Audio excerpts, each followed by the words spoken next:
ኃያል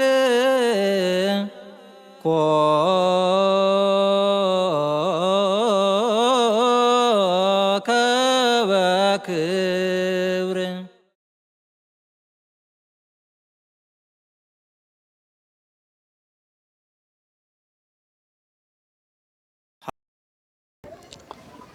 በስመ አብ ወወልድ ወመንፈስ ቅዱስ አሐዱ አምላክ አሜን።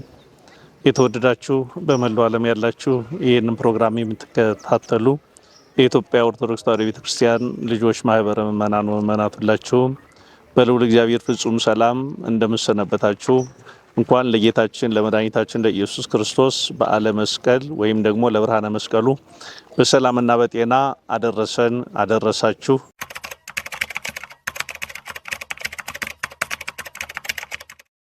እሺ እንግዲህ መስቀል የሚለውን ቃል ትርጉሙን ስናየው ጥሬ ትርጓሜው ሰቀለ ሰቀለ ነው። መስቀል ማለት መስቀያ ወይም መሰቀያ ማለት ነው። የተመሳቀለ አራት ማዕዘን ያለው ማለት ነው። ይሄኛው እንጨት የሚዘጋጀው ወንጀለኞችን በአይሁድ ስርዓት ለመስቀል ወይም ደግሞ ለመቅጣት ያገለግል የነበረ ነውና እጅግ ጽኑ ወንጀል የተገኘባቸው ሰዎች የሚገደሉበት የሚሰቀሉበት መከራን የሚቀበሉበት ስለሆነ መስቀል የሚለው ትርጓሜ ይህንን ይይዛል ማለት ነውና ይሄኛው ታሪክ አንደኛው የመስቀሉ ጥሬ ትርጓሜው ነው ማለት ነው። ወደ መስቀሉ ትርጓሜና እንዴት ይሄኛው የመከራ መስቀል እንደተቀየረ ስንመለከት ግን ጌታችን መድኃኒታችን ኢየሱስ ክርስቶስ ከተሰቀለበት በኋላ መከራን ከተቀበለበት በኋላ የተቀበለው ጽዋዕተ መከራና የሰው ልጆች ድህነት ከታወጀበት በኋላ የመስቀል ታሪክ ተቀይሯል ማለት ነውና መስቀል የሚለው ቃል ሶስት ትርጓሜዎችን በቤተ ክርስቲያን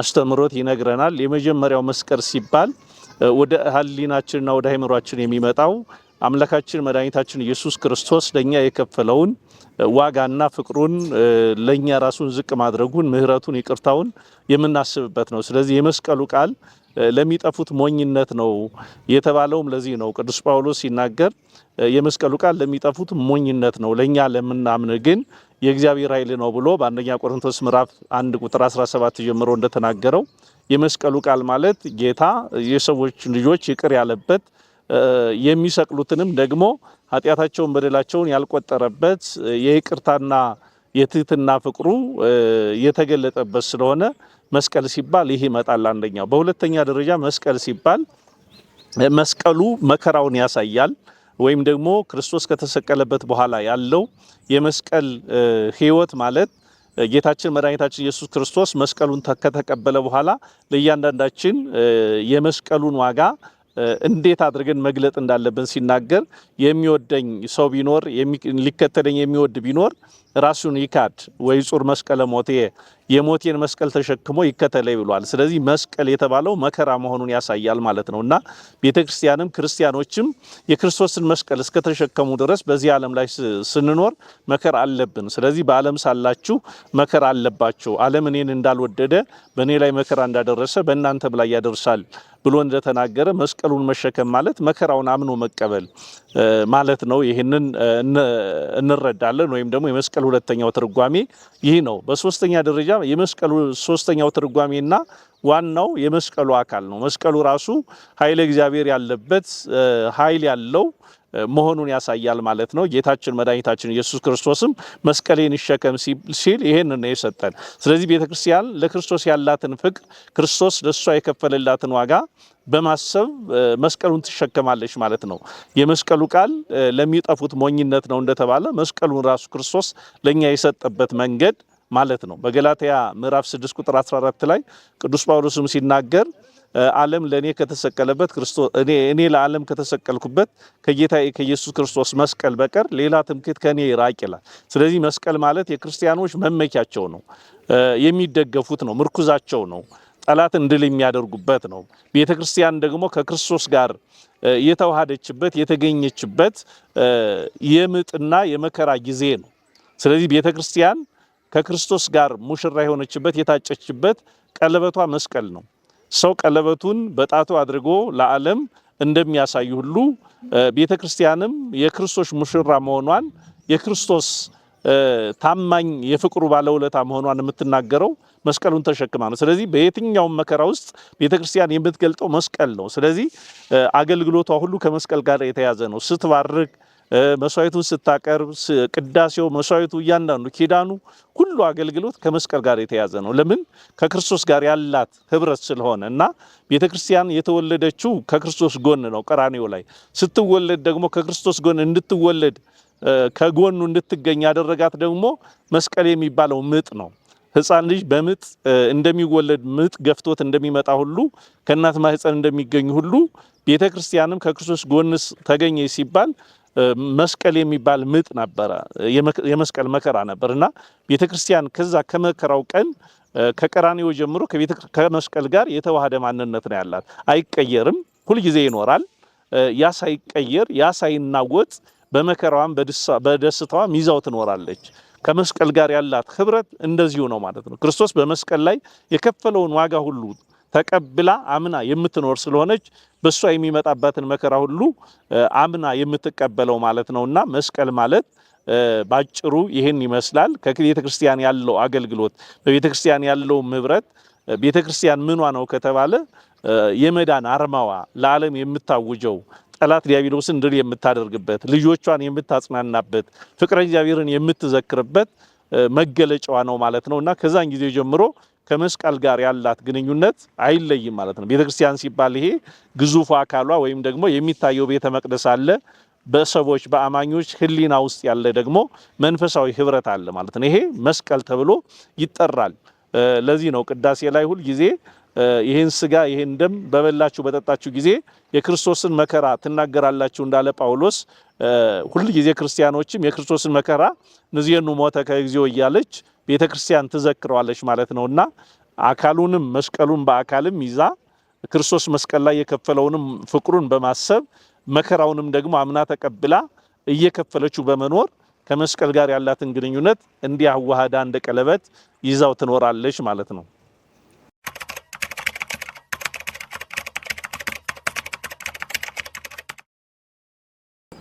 እንግዲህ የመስቀል በዓል ወይም ደግሞ በዓለ ደመራ ብለን የምናስበው በቤተ ክርስቲያን ታሪክ ውስጥ አባቶቻችን ሊቃውንት በዘመኑ የተነሱ ጽፈው እንዳስተላለፉልን ጌታችን መድኃኒታችን ኢየሱስ ክርስቶስ በቀራንዮ አደባባይ በመልዕልተ መስቀል ከተሰቀለ በኋላ ጌታ እንኳን እርሱ ይቅርና የለበሰው ልብስ የልብሱ ጫፍ ይፈውስ ነበር።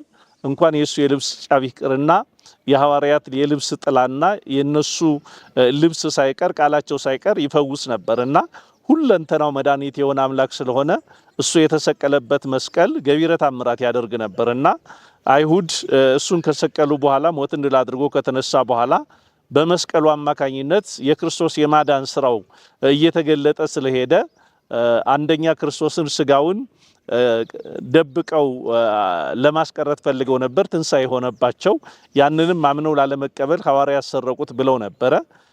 ይህም አልሳካላቸው አለ። እሱ ብቻ ሳይሆን የተሰቀለበት መስቀል ሳይቀር ሙት እያስነሳ ድውይ እየፈወሰ ሲያስቸግራቸው ወዲያውኑ አይሁድ ተመካክረው በጎልጎታ ወይም ደግሞ በቀራንዮ አካባቢ በአንድ ቦታ ላይ ቆፍረው ከቀበሩት በኋላ ሁሉም አይሁድ መስቀሉን ከመጥላታቸው የተነሳ ጥራጊውን እያነሱ እዛ ቦታ ላይ ይደፉት ነበርና ያ ቦታ ከተከመረ በኋላ በሰባው ዘመን ማለትም ኢየሩሳሌም መከራ በደረሰባት ጊዜ በተወረረች ጊዜ ታሪክ የሚያውቁ እስራኤላውያን ሁሉ ከቦታው ጠፍተው ስለነበረ ከ300 ዓመት በኋላ ቆስጠንጢኖስ በሮም በነገሰ ሰዓት በቁስጥንጥንያ በነገሰ ሰዓት እናቱ ንግስት እሌኒ የክርስቶስን መስቀል ለመፈለግ ብጻት ስለት ነበረባትና መስቀሉን ፍለጋ በተነሳች ሰዓት ልጇን ጠየቀችው። ልጇም ደግሞ የሚያስፈልገውን ነገር ሁሉ አሟላላት። ቅዱስ ቆስጠንጢኖስ ያለውን ሰራዊት ገንዘቡን አስከትሎ እንደፈለግሽ አድርገሽ የሚያስፈልግሽን ሁሉ አግዝሻለሁ ብላው ለንግስት እሌኒ ነገራት። ንግስት እሌኒ ወደ ኢየሩሳሌም መስቀሉ ከተቀበረ ከ300 ዓመት በኋላ ስትፈልገው ታሪክ የሚያውቁ ሰዎች በሰባው ዘመን ጦርነት አብዛኞቹ ጠፍተው ስለነበረ ታሪክ የሚያውቁ ሰዎችም ከቦታው ሸሽተው ስለነበረ የት እንደተቀበረ መስቀሉን የሚነግራት ሰው አጣች። በኋላ ግን የእግዚአብሔር መልአክ ቅዱስ ገብርኤል ጠየቀችው፣ ተገልጦላት ንግረኒ በእንተ መስቀሉ ለክርስቶስ የክርስቶስን የጌታዬን መስቀል ስለሱ ንገረኝ ብላ ቅዱስ ገብርኤልን ነገረችው። እርሱም ደግሞ እንዴት መፈለግ እንዳለባት ነገራት። በዚህ ሰዓት በኢየሩሳሌም ታሪክ ከሚያውቁ ሰዎች ስትፈልግ ኪራኮስ የሚባል ሽማግሌ ያገኘች። ይሄ ኪራኮስ የሚባለውን ሽማግሌ ታሪክ በጠየቀችው ሰዓት በቀራንዮ አደባባይ ካሉ ተራሮች መካከል በአንዱ ቦታ ላይ ይገኛል ብሎ ጠቆማት። በዚህ ሰዓት እሷ ምንድነው ያደረገችው? ደመራ አስደምራ እንጨት በቦታው ላይ ደመራውን ከደመረች በኋላ ሰንድሮስ የሚባል ነጭ ዕጣን አብራ ጨምራ መስከረም 16 የሚሉ አሉ፣ መስከረም 17 ያንን ደመራ በተለኮሰ ሰዓት መቃሪዎስ የሚባል በኢየሩሳሌም የነበረ ሊቀ ጳጳስ ነበረ። እንግዲህ እሱ ባርኮ ደመራው ከተደመረ በኋላ አረጋዊ አንገሃ ገይሰ ብእሲ ዘስሙ ኪራኮስ የሚባል ሰው አመለከታት። ገስግሶ ሄዶ በነግ ሄዶ ቦታውን ጠቆማት። እዛ ቦታ ላይ ያንን ደመራ አዘጋጅታ ደመራው በነደደ ሰዓት ሰገደ ጢስ በጎልጎታ መካን ዘደፈኑ አይሁድ ዮም ተረክበ ዕፀ መስቀል። በዛ ቦታ ላይ እንግዲህ ዕጣኑ ዘዕጣን አንጸረ ይላል። ዕጣኑ ወደ ሰማይ ከሄደ በኋላ ተመልሶ ወደ ታች ለመስቀል ስግደት እንደሚገባው ፍጡራን ሁሉ ሊሰግዱለት እንደሚገባ ሲያሳይ ለመስቀሉ ምን አደረገ ይላል? ምልክት ሰጥቶ መስቀሉ የተቀበረበት ቦታ ላይ ፈልጎ ቦታውን መርጦ እዛ ቦታ ላይ ጢሱ ሰገደና በዚህ ሰዓት ንግስት እሌኒ ይሄንን መስቀል መፈለግ ጀመረች። ይሄ የሆነው መስከረም 17 ቀን ነው። መስከረም 17 ቀን ያ ደመራ ተደምሮ ያ ከተገኘ በኋላ ለ6 ወር ያህል ከመስከረም ጀምሮ እስከ መጋቢት 10 ቀን ድረስ ያንን ብዙ ሰራዊት አስከትላ ሄዳ ስለነበረ እየቆፈረች ፈልገው ባገኙት ሰዓት መጀመሪያ የፈያታዊ ዘጸጋምና የፈያታዊ ዘየማን ወይም ደግሞ የጥጦስና የዳክርስ መስቀል ከላይ ተገኘ። እንዲያው የሚፈልገው ሰው እንኳን ቢመጣ ቢነሳ እንኳን የክርስቶስን መስቀል ሳይሆን ሌላ መስቀል ተሸውዶ ወይም ተሳስቶ ሌላ መስቀል ይዞ እንዲሄድ ብለው የክርስቶስን ገቢረ ተአምራት የሚያደርገውን መስቀል ሳያገኝ እንዲሄድ ብለው ከላይ የቀበሩት ሌላ ነበር። አሁንም እንደገና መቆፈር ከጀመሩ በኋላ ግን የክርስቶስ መስቀል ከተቀበረበት ተገኘ ማለት ነውና በዚህ ሰዓት ነው ቤተክርስቲያን መስቀል አብርሃ በከዋክብት ከዋክብትና ፀሐይ ጨረቃ ከሚያበሩት ብርሃን የተለየ ብርሃን ከመስቀሉ ወጣ። እንደምታውቁት ክርስቶስ መስቀል ላይ ሲሰቀል ፀሐይ ጨረቃ ጨልመዋል፣ ከዋክብት ረግፈዋል። የክርስቶስ መስቀል ብርሃን ስለሆነ ያንን ሁሉ ጨለማዎች ሁሉ የረገፈበት በክርስቶስ መስቀል ላይ በተደረገ ስለሆነ ክርስቶስ ያንን መስቀል ኃይሉን ስለገለጠበት፣ ደሙ ስለፈሰሰበት፣ ስጋው ስለተቆረሰበት፣ የዓለም ድህነት ስለታወጀበት ያ መስቀል ኃይል አለው። መስቀል ኃይል ነው ብላ ቤተክርስቲያን የምታምነው ለዛ ነው። እና ያ መስቀል በወጣ ጊዜ ምንድነው የተደረገው? ንግስት እሌኒ ያንን መስቀል የሌሎችን የፈያታዊ ዘየማንና ዘጸጋምን መስቀሉን ወስዳ ባሳየቻቸው ጊዜ ሙት ማስነሳት አልቻለም፣ ድውይ መፈወስ አልቻለም፣ ምንም ማድረግ አልቻለም።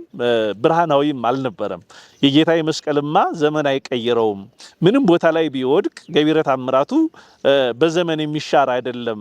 አይሁድ ጥራጊ ስለደፉበት የክርስቶስ መስቀል ከመስቀልነቱ አይናወጥም ብላ በማሰብ የክርስቶስን መስቀል እንደገና ፈልጋ መጨረሻ ላይ አግኝታው እንደ ፀሐይ ያበራ መስቀል ከወጣ በኋላ ወደ ሙታን ቢወሰዱት ጊዜ ያ መስቀል ሙት አስነስቶ ድውይ ፈውሶ ገቢረ ተአምራቱን አድርጓል ማለት ነው። ያንን በማሰብ ቤተክርስቲያን በዓለ መስቀልን ታከብራለች። ያ የሆነው መስከረም 17 ቀን መስቀሉ የተጠቆመበትና የተፈለገበት ነው። መጋቢት 10 ቀን ደግሞ መስቀሉ የተገኘበት ዕለት ነው ማለት ነው። ነገር ግን ወርሃ ጾም ላይ ስለሆነ በዓሉ መስከረም ላይ ደግሞም በኢትዮጵያ የበለጠ ደግሞ መስቀሉም ወደ ኢትዮጵያ የገባበት ስለሆነ በግሸንም ደብረ ከርቤ የተቀመጠበት ወር ስለሆነ በቤተ ክርስቲያን ድርብ በዓል ተደርጎ ይታወቃል። ወርሃ መስከረም የመስቀል ወር ተብሎ ይጠራል ማለት ነውና በዓለ ደመራው የሆነው ይሄ ነው። መስከረም 17 ቀን 2018 አሁን የምናከብርበት በዓል ቢሆንም ነገር ግን ታሪኩ የተፈጸመው ጌታችን መድኃኒታችን ኢየሱስ ክርስቶስ ዓለምን ካዳነበት ዘመን ወይም ደግሞ ዓመተ ምሕረት ብለን ከምናስበው ዘመን ከ300 26 ዓመተ ምህረት ይህ ሆኗል ማለት ነው። በአመቱ ወይም ደግሞ 327 ዓመተ ምህረት ደግሞ ንግስት እሌኒ መስቀሉን ካገኘች በኋላ በዛ በኢየሩሳሌም ላይ መስከረም 16 ቀን ቤተክርስቲያን ሰርታለች።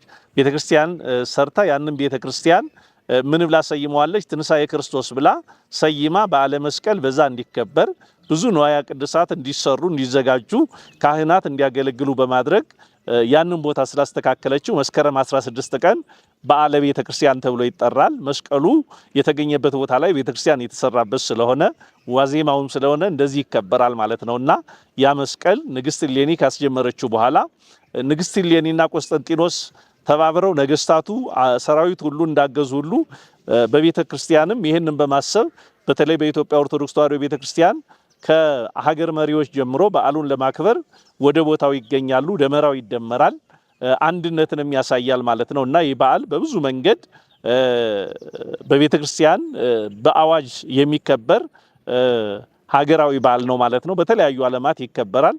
በኢትዮጵያ ኦርቶዶክስ ተዋሕዶ ቤተ ክርስቲያን ደግሞ ደመራው ለየት ባለ መንገድ ይከበራል ማለት ነው።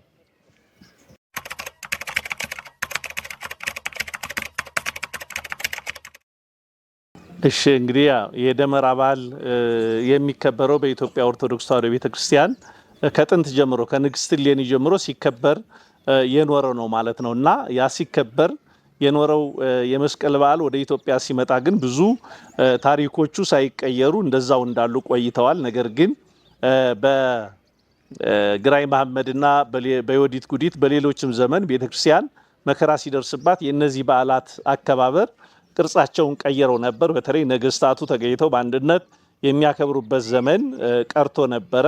ምዕመናን ደግሞ ያንን ተሰብስቦ በአደባባይ ማክበር ስላልቻሉ በያሉበት በተሰደዱበት ቦታ ያከብሩ ነበር እና ከዛ ከጥንት ጀምሮ እየተከበረ መጥቶ ከንግስት እሌኒ ጀምሮ ነው እንግዲህ የደመራ በዓል እየተከበረ የመጣው።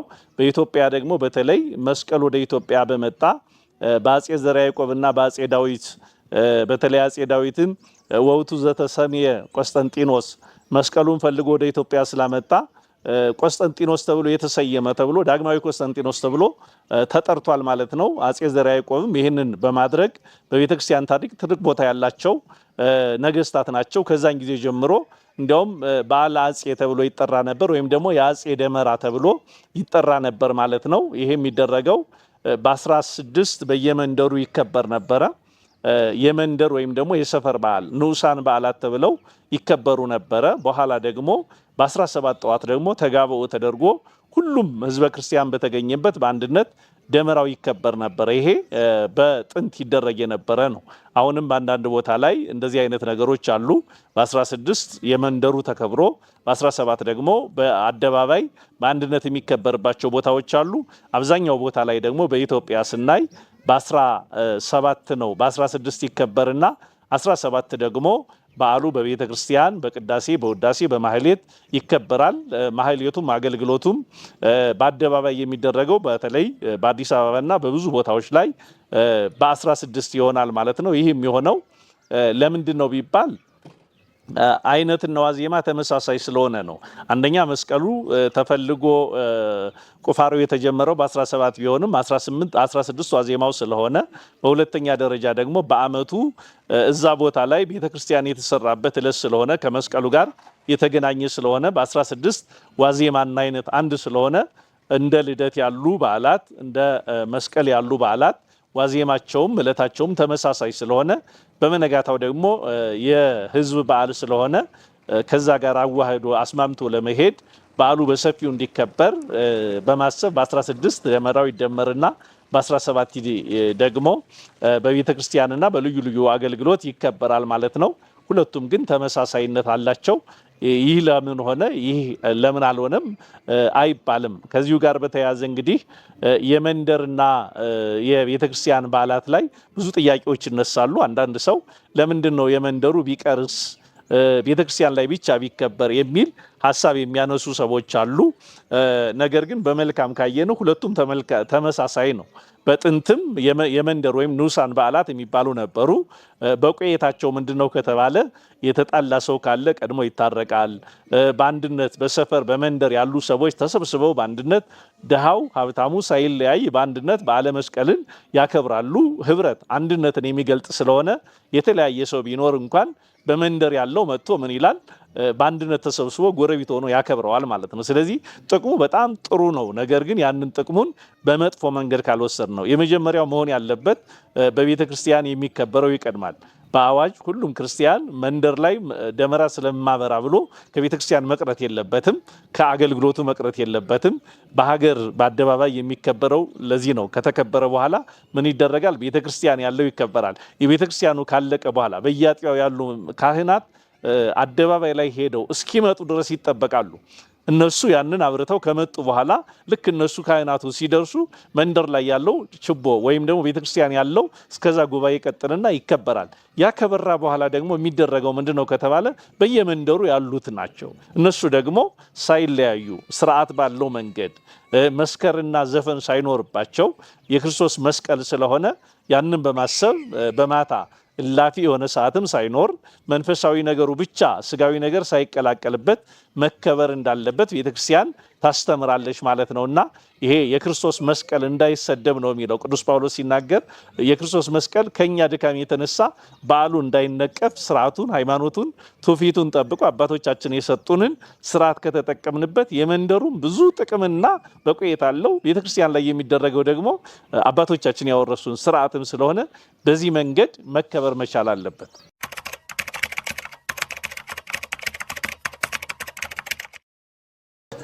እንግዲህ ሁላችንም በመላው ዓለም ያለን ሰዎች በዓለ መስቀልን ስናከብር ልናደርግ የሚገባን ትልቁ ነገር ቢኖር ከመስቀል ዓላማ ሳንወጣ መሆን ነው። በቤተ ክርስቲያን አባቶች ከመስቀል ዓላማ አያናውጠን ይላሉ። የክርስቶስ መስቀል ዓላማ ማለት ክርስቶስን አርቀን የምናይበት፣ ክርስቶስን አቅርበን የምንመለከትበት፣ የክርስቶስ ተከታይ መሆናችንን የክርስቶስ ልጆች መሆናችንን ያ ሁሉ ቤዛ ያ ሁሉ ዋጋ የተከፈለው ለኛ መሆናችንን የምናስብበት ነው ማለት ነው። ስለዚህ በዓለ መስቀሉ ምንድነው ሲባል ሁሉም ክርስቲያኖች እንደ ንግስት እሌኒና እንደ ቆስጠንጢኖስ መሆን እንደ ኪራኮስ መሆን መቻል አለባቸው። ሽማግሌዎች እንደ ኪራኮስ እውነትን ከተደበቀበት ፈልገው ማሳየት መቻል አለባቸው። የሀገር ሽማግሌዎች መካሪዎች እውነትን መደበቅ የተደበቀውን እውነት ሰዎች ጥራጊና ክፉ ነገር ነውር የጣሉበትን ነገር እውነተኛውን ነገር ፈልጎ ለማሳየት ምልክት በአቅም ምልክት መሆን አለበት። ኪራኮስ ሽማግሌ ነው፣ ቆፍሮ ማግኘት አይችልም፣ ግን ምልክትነት ሰጥቷል። ለጊዜው ፈቃደኛ ባይሆንም ዛሬም ለእውነት ለክርስትና ለጽድቅ ምስክር መሆን ያስፈልጋል። ጠቁመን ማሳየት ያስፈልጋል። ሁለተኛው እንደ ንግስት እሌኒ መድከም አለብን። ለትንሳኤ ለበጎ ነገር መድከም አለብን። ዛሬ የምናከብረው አንዲት ሴት ያደረገችው ተአምር ይህ ሁሉ ዓለም እንዲህ የሚነጋገርበት አንድ ሴት ብቻዋን ተነስታ አንችልም ብለን ሳይሆን እንችላለን ብለን በመንደር የተጣሉትን በተለያየ ቦታ የተጣሉትን ሰዎች ሲያስታርቁ እንደ ንግስት እሌኒ ለመስራት ተዘጋጅተው መሆን አለበት። እኛ ባሪያዎች ተነስተን ስንሰራ እግዚአብሔር ያከናውነዋል። ስለዚህ ንግስት እሌኒ ያላት አቅም ምንድነው? ብጽሐቷን ስዕለቷን መፈለግ ነው። ንግስት ናት። እንግዲህ እሷ የከበረች ሴት ናት። እንደ ስደተኛ ሆና ብዙ ዘመን ደክማ ነው መስቀሉን ፈልጋ ያገኘችው እና እንዲህ መሆን ያስፈልጋል። ወጣቶች ደግሞ እንደ ቆስጠንጢኖስና እንደ ሰራዊቱ መሆን ያስፈልጋል። ለእውነት ሰራዊት መሆን፣ ለእውነት መላክ፣ እናት አባት የሚያዘን ነገር መስማት። ቤተክርስቲያን የምታዘን እናት ማለት ቤተክርስቲያን ናት። አባት ክርስቶስ ነው። ስለዚህ ክርስቶስ የሚለንን ቤተክርስቲያን የምታዘን የምትነግረንን ማድረግ ይጠበቅብናል ማለት ነው። ይሄ በዓሉን ስናከብር አንድ ማድረግ ያለብን ይሄ ነው። በሁለተኛ ደረጃ ደመራ አንድነት ነው። ሰዎች ሁሉ ህብረት ያስፈልጋቸዋል። በየመንደሩ የምናከብረው ብዙ ሰዎች አሁን ከዚህ ከመንፈሳዊ ነገር የወጣ ነገር በዘፈን በዓሉን ያከብሩታል እና በጣም የሚያሳዝነው ነገር እንደው የእግዚአብሔርን ተውትና ሰይጣን እንኳን እንዴት ሊያየው እንደሚችል አስቡት።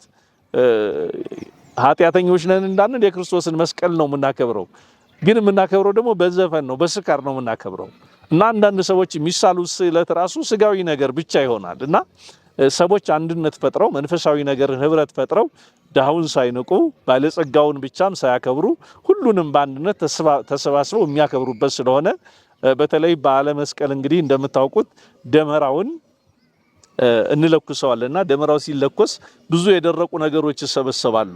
እነዛ ነገሮች ቢተከሉ አይጸድቁም፣ አያበቅሉም፣ አያፈሩም እና የደረቁ ነገሮችን ሁሉ ሰብስበን እናቃጥላቸዋለን። ትናንት መስቀሉ ላይ የተጣለ ብዙ ጥራጊ ነበር። እኛም ያንን በማሰብ የደረቁ ነገሮችን ሁሉ እንሰበስባለን። አሁን በህይወታችን የደረቁ ነገሮች አሉ። ጥላቻ፣ ተንኮል፣ ቂም፣ በቀል፣ ክፋት፣ እነዚህ ነገሮች ከደመራው ጋር አብረው መቃጠል ያለባቸው ናቸው።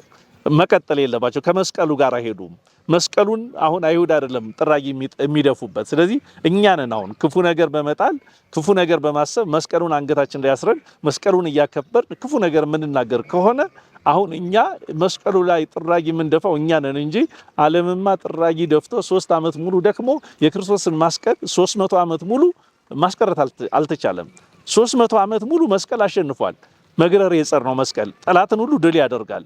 ስለዚህ ይህን መስቀል ስናከብር ይህን በማሰብ ሌላው ትልቁ ነገር መስቀሉ ላይ ክርስቶስ ያደረገልን ጠላትን በመውደድ እርስ በርሳችን በመዋደድ የመስቀሉን እንቅፋት የመስቀሉን ክፉ ነገር ሁሉ ክርስቶስ እንዳስወገደ ሁሉ የመስቀሉ እንቅፋት ተወግዷል ስለተባለ እኛ የመስቀሉ እንቅፋት ሆነን ሳይሆን በቅንነት በመልካም መንገድ ሃይማኖታችንን ስርዓታችንን ጠብቀን በዓሉን እንድናከብረው በተለይ ደግሞ በዚህ በዓል መስቀሉ ሲገኝ ሙታን ተነስተዋል፣ ድዌዎች ተፈውሰዋል፣ በሽተኞች ድህነትን ፈውስን አግኝተዋል። ዛሬ በስጋ እንድንፈውሳቸው የሚፈልጉ እንድንጎበኛቸው የምንፈልጉ ችግረኞች አሉ፣ ድውያን አሉ፣ የታመሙ አሉ፣ በመከራ ውስጥ ያሉ አሉ፣ የታሰሩ አሉ። እነዚህን ሁሉ በማሰብ በዓለ መስቀሉን እንድናከብር የቤተ ክርስቲያኗን ስርዓት፣ ዶግማ፣ ቀኖና፣ ትውፊት ጠብቀን የምናስጠብቅበት ዘመን እንዲሆንልን 2018 ዓመተ ምህረት የተባረከ ዘመን እንዲሆንልን አምላካችን ማስተዋሉን ያድለን። የመስቀሉን ዓላማ፣ የመስቀሉን ተግባር፣ የመስቀሉን ራእይ፣ የመስቀሉን መነሻና መዳረሻ ሐሳብ ተረድተን ቤተክርስቲያን የምታከብርበትን መንገድ አውቀን በመስቀሉ ስርዓት በመስቀሉ በዓል ላይ እውነተኛ የመስቀል አማኞች መስቀልን ማለት በመስቀል የምንመካ የመስቀል ምርኩዞች የክርስቶስ ተከታዮች መሆናችንን የምንገልጥበት በዓል እንዲሆንልን አምላካችን ማስተዋሉን ያድለን። የሰላም፣ የደስታ፣ የፍቅር፣ የአንድነት በዓል ያድርግልን። ወስብሐት ለእግዚአብሔር።